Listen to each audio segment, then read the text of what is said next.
क्या एसआईआर और मछली बात बना मास्टर स्ट्रोक? बंगाल में बीजेपी की जीत के वो 3 दमदार फैक्टर कौन से रहे जिन्होंने न सिर्फ पश्चिम बंगाल के चुनाव के नतीजों को बदल दिया बल्कि बंगाल की राजनीतिक गणित को ही हिला दिया। 2011 में खाता न खोल पाने वाली बीजेपी 2016 में सिर्फ 3 सीटें और 2021 में 77 सीटें जीतती है और अब 2026 में सरकार बनाने की दहलीज पर खड़ी है। लेकिन सबसे बड़ा सवाल ये, क्या यह जीत सिर्फ मोदी लहर थी या इसके पीछे कुछ ऐसे गुप्त गणित और रणनीतियां थी जिन्हें हम नजरअंदाज कर दिए? आज के वीडियो में बात करेंगे हम उन 3 बड़े फैक्टर्स की जिन्होंने बंगाल का चुनावी पासा ही पलट दिया। पहला फैक्टर, सबसे पहले बात करते हैं उस शब्द की जो पिछले कुछ समय से चर्चा में बना हुआ है, एसआईआर यानी स्पेशल इंटेंसिव रिवीजन। ये चुनाव आयोग की एक प्रक्रिया थी जिसका दावा था वोटर लिस्ट को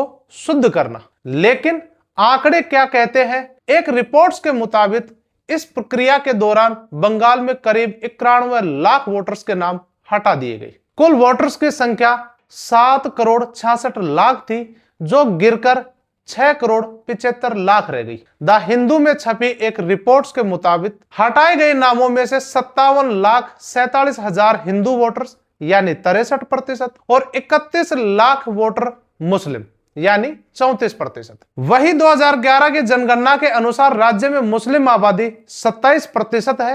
राजनीतिक विश्लेषक आशुतोष वार्णे जैसे जानकारों का मानना है कि बीजेपी की जीत में इस डेटा का बदलाव स्पष्ट रूप से दिखता है। डेटा एनालिस्ट ये बताता है कि 2021 में करीब 45 सीटें ऐसी थी जहां जीत का अंतर उन लोगों की संख्या से भी कम था जितने नाम एसआईआर के तहत काटे गई और इनमें 41 सीटें बीजेपी को जीत में मिली। दूसरा फैक्टर, हिंदुत्व का बंगाली फ्लेवर यानी बीजेपी का नैरेटिव शिफ्ट। बीजेपी ने समझ लिया था कि उत्तर भारत वाला हिंदुत्व बंगाल में शायद उतना काम न करे, इसलिए उन्होंने अपना रुख बदला। टीएमसी ने प्रचार किया कि यदि बीजेपी सत्ता में आई तो मछली मांस खाना बंद हो जाएगा। जवाब में बीजेपी के दिग्गज नेताओं ने सार्वजनिक तौर पर मछली खाई और मछली भात के साथ चुनाव प्रचार किया। अमित शाह ने यहां तक कहा, मछली भात खाने वाला ही बंगाल का सीएम होगा। इतना ही नहीं, बीजेपी ने जय श्री राम के नारे की जगह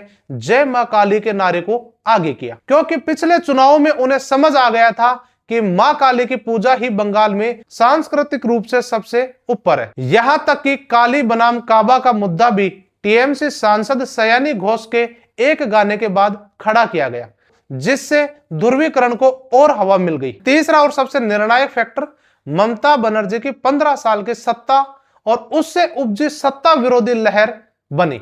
एक्सिस माई इंडिया के प्रदीप गुप्ता जैसे एक्सपर्ट्स मानते हैं कि 15 साल एक सरकार के लिए बहुत होते हैं। लाखों युवा ऐसे थे जिन्होंने टीएमसी के अलावा दूसरी सरकार देखी ही नहीं थी। बीजेपी ने इस मौके को खूब भुनाया। उन्होंने टीएमसी पर सिंडिकेट राज, भ्रष्टाचार के आरोप लगाए। संदेश खाली और आरजी कर जैसे घटनाओं ने सत्ता विरोधी लहर को और तेज कर दिया। टीएमसी ने इसे रोकने के लिए 74 विधायकों के टिकट काटे, लेकिन फिर भी बदलाव की इस बयार को रोकना मुश्किल हो गया था। अगर बात करें निष्कर्ष की, तो क्या बंगाल में बीजेपी की जीत सिर्फ एक फैक्टर से हुई? शायद नहीं। यह प्रशासनिक प्रक्रिया, एसआईआर, सांस्कृतिक नैरेटिव और 15 साल की सत्ता विरोधी लहर का एक परफेक्ट मिक्स था। बंगाल की राजनीति अब एक नए मोड़ पर है। आपको क्या लगता है, क्या इन 3 फैक्टर्स ने बंगाल का भविष्य वाकई बदल दिया या टीएमसी फिर दोबारा अगली बार वापसी कर सकती है? अपनी राय कमेंट बॉक्स में जरूर लिखें।